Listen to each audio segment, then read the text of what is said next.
สวัสดีครับทุกคนวันนี้เราอยู่กันที่ชายหาดจอมเทียนนะครับวันนี้ผมจะพาทุกคนนะครับมาดูที่ฝั่งตรงข้ามโรงแรมเดอะพัทนะครับจะมีขายอาหารทะเลสดตอนช่วงเช้านะครับตั้งแต่ตี 5:30นะครับจนถึง9 โมงเช้านะครับแต่ว่าขอแนะนำเลยนะครับว่าควรไปประมาณ6 โมงเช้านะครับไม่งั้นอาหารทะเลน่าจะหมดก่อนนะครับทุกคนอาหารทะเลที่เราซื้อมานะครับมีบริการทำให้นะครับกิโลละ50 บาทมีน้ำจิ้มให้พร้อมทานเลยนะครับเป็นน้ำจิ้มซีฟู้ดนะครับทุกคนแล้วผมก็จะพามาอัปเดตนะครับชายหาดจอมเทียนนะครับว่าเป็นยังไงบ้างนะครับในปี 2023 นะครับบรรยากาศดีมากๆนะครับทุกคนนี่เป็นตอนเย็นช่วงประมาณ5 โมงกว่า6 โมงนะครับแต่ว่าผมไม่ได้ถ่ายให้ดูนะครับตอนที่มีขายอาหารสดตอนเช้าแต่ที่ทุกคนเห็นตอนนี้นะครับที่เป็นเรือนะครับเป็นเรือชาวประมงนะครับตอนเช้านะครับตรงนี้เลยจะมีขายอาหารทะเลสดให้ทุกคนมาเลือกซื้อกันนะครับเป็นเลยครับแล้วเดี๋ยวเราไปชมบรรยากาศกันเลยนะครับทุกคน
ตลาดนัดที่ทุกคนเห็นอยู่ตอนนี้นะครับก็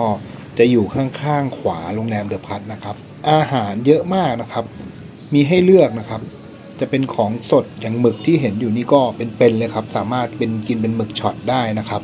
แล้วถ้าใครมาพักที่แถวนี้นะครับผมแนะนำเลยตรงข้างหน้านะครับจะมี